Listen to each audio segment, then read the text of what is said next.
Hi guys, welcome to Pete's home training session for tennis. Today we're going to be using the wall to train with. The reason I've chosen this one is I spent years of my childhood practicing playing against the wall, and it is something that anyone can do no matter what level you are, whether you're a professional tennis player, whether you coach, whether you are a recreational player or whether you are a young child just starting out on your tennis journey. You can use a wall to practice your tennis.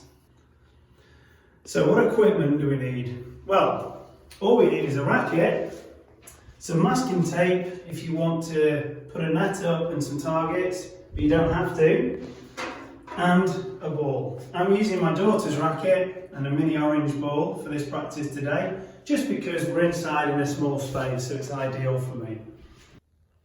Okay, so a couple of safety pointers and being considerate before we start. So just make sure you've checked your area before you start, just for any obstacles or any hazards, clear them out of the way. Probably a good idea not to play against the glass window or against the garage door, because of the noise. Speaking from personal experience, I've smashed a few windows in my time and also a couple of lights when doing shot shadows, so please don't make the same mistakes as me.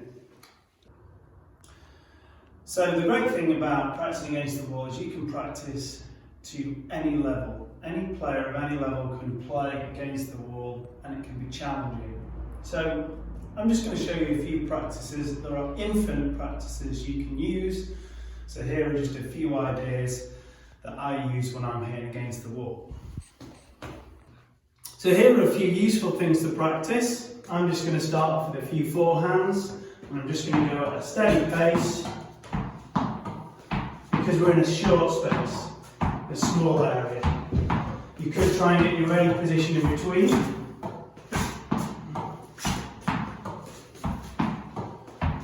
Okay, then we can switch to the backhand.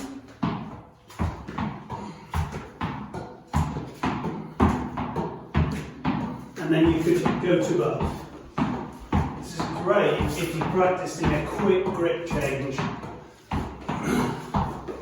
And it's good practice for creating space to hit. So another practice is volleying. Try and keep a low, strong base. And you can practice just forehands. Okay, nice and steady. You can practice backhands, so it could be body backhands, or it could be backhands at the side. And we could do some reaction volleys, hand skills. Oh, good catch! So another practice that I like to do with my players is making sure they can practice hitting with both hands. So all four hands.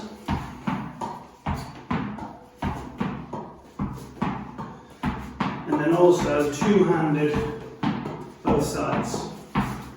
This is good for the shoulder turn, change of grip quick. Okay. So another practice I want to take you through is just practicing your spins. You can practice slice, you can practice flat, or you can practice topspin. I'm going to start off with some slice shots, nice and steady. You can do drop shots. Okay, you can go high slice, you can go low slice. You're putting the backspin on the ball here. Okay, you could change it to topspin, so you're brushing up the ball.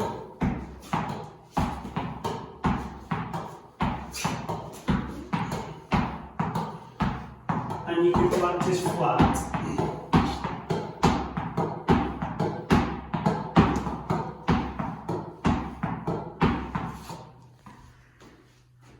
Okay, so another way to practice a bit of training is through targets. So targets could be an amount of shots you get, or it could be an actual area you hit. So for example, I've got the two X's there that I'm going to try and hit and just see how successful I am.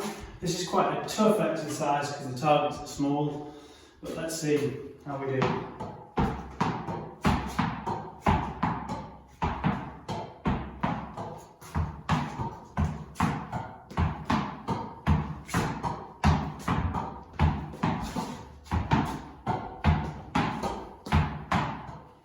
think the other thing to think about when you're playing with targets is if it doesn't always hit, that isn't a failure, it's about getting it round the area. The good thing about targets is you can make it as easy or as hard as you want it to be depending on your level. So you can have a bigger box, a smaller box, a line, you could have the X marks the spot like I did, and then you can choose how you use the target. Okay, you could be volleying,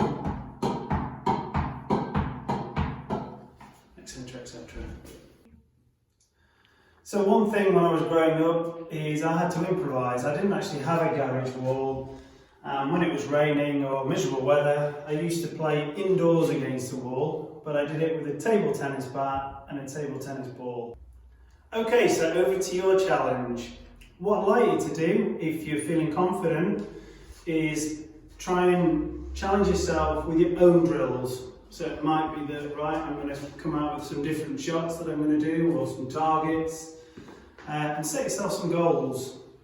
It might be amount of shots, or it might be number of successful target hits, something like that. So you've got a little goal to work with. And then finally, play some competitive tennis, either against the wall or against a family member. So first of all, thanks for listening, and I hope you found this useful. I'm going to finish with a true or false, which I'd like you to post your answers. If we get enough posts, then I will send the answer to you. So here's the story. It was New Year's Day, it was snowing, and all the courts were covered, all the outdoor courts in Sheffield were covered, which is where I live. So myself and another coach were so desperate to play, we decided to go up to an indoor centre, which we realised was closed. We parked in the car park and we looked up and we saw this beautiful wall and loads of space. So we spent the next hour of our lives playing tennis against the wall. Is this true or false? You decide. See you next time, guys. Take care.